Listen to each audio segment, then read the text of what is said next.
guys, welcome back with me. Don't forget to like, comment, share, and subscribe. Seamen's right to maintenance and cure.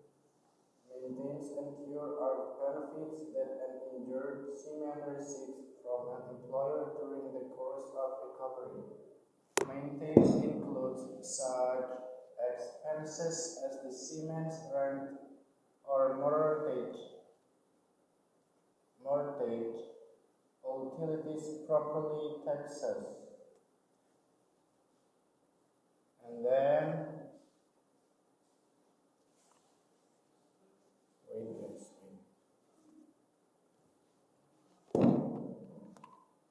seaman injured is someone who is a captain or crew member aboard a vessel in navigation.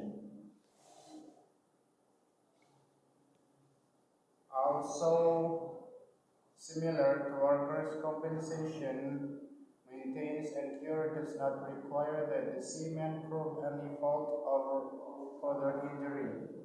The employer is required to pay. The Jones Act is federal law that gives seamen a statutory right to sue their employer for personal injury damage. However, a seaman must spend at least 30% of their time working on a vessel to qualify for the Jones Act. Not only does the Jones Act provide the seaman a statutory right to sue their employer, it also eases the burden of proof needed to prove cautions between the employer's negligence and the seaman's injury. Under the Jones Act, the employer's negligence only needs to play a part in the seaman's injury rather than being a proximate cause. The Jones Act also incorporates aspects of the Federal Employment Liability Act.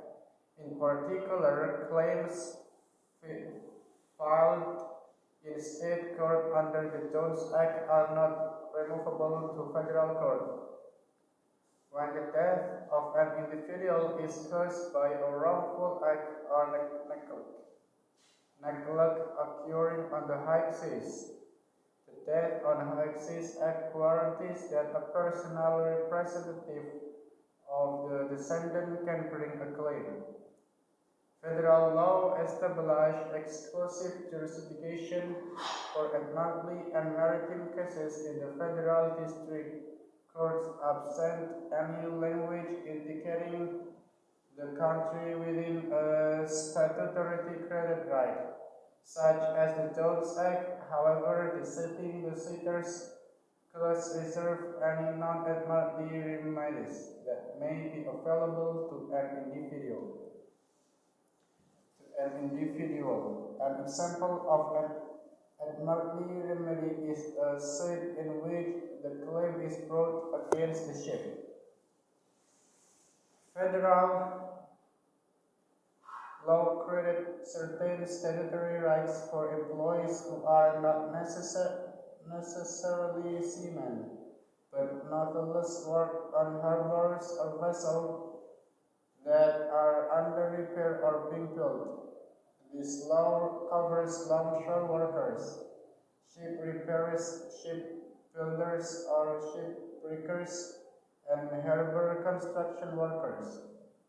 Moreover, the injuries must occur on navigable waters or an adjoining area such as a dock.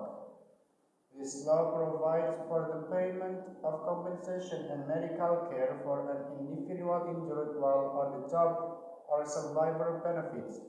The Outer Continental South Lands Act extends the Longshore and Harbor Workers Compensation Act. The employees engaged in offshore drilling on outer continental shelf.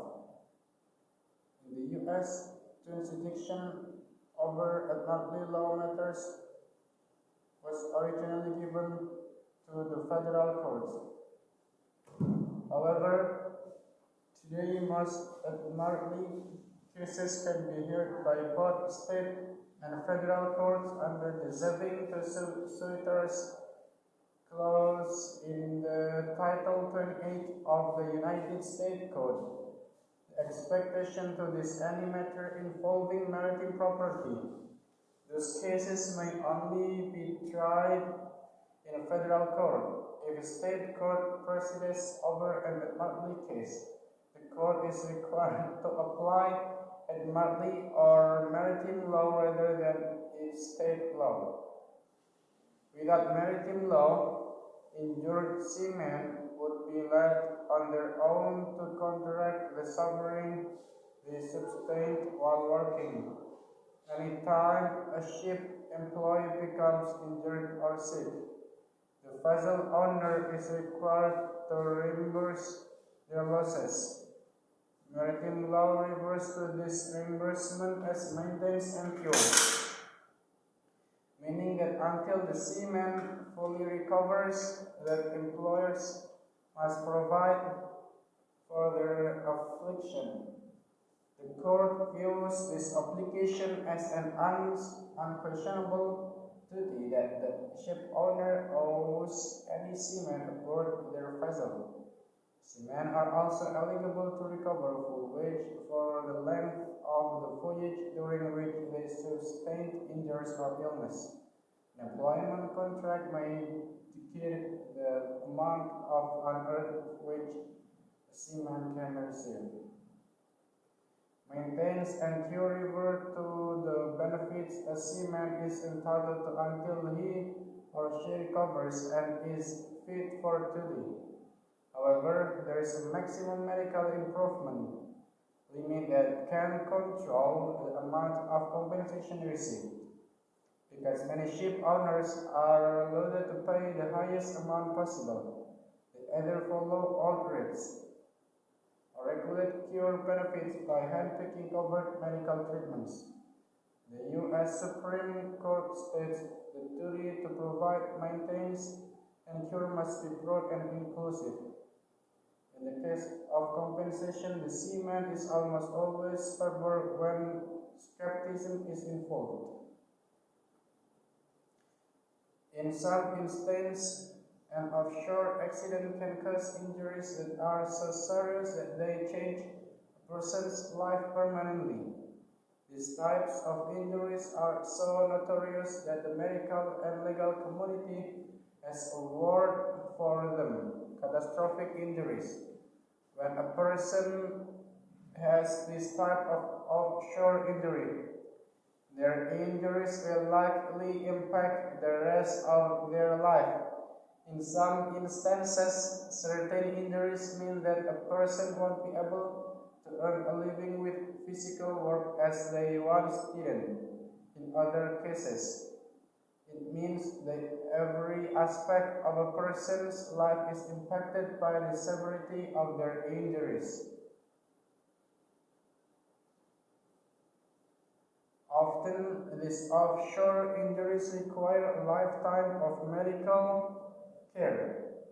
When workers are suffering from an accident they didn't cause, they deserve compensation for the care that will make their life as comfortable as possible. Maritime burns injury, one of the most catastrophic injuries that can occur in a maritime accident, is a burn injury. If you suffered a burn injury during a maritime accident, it is vital to contact a top-rated Houston Maritime Burn Injury lawyer as quickly as possible. Arnold has helped hundreds of injured seamen advocate for their rights, including those who have suffered serious burn injuries while working offshore.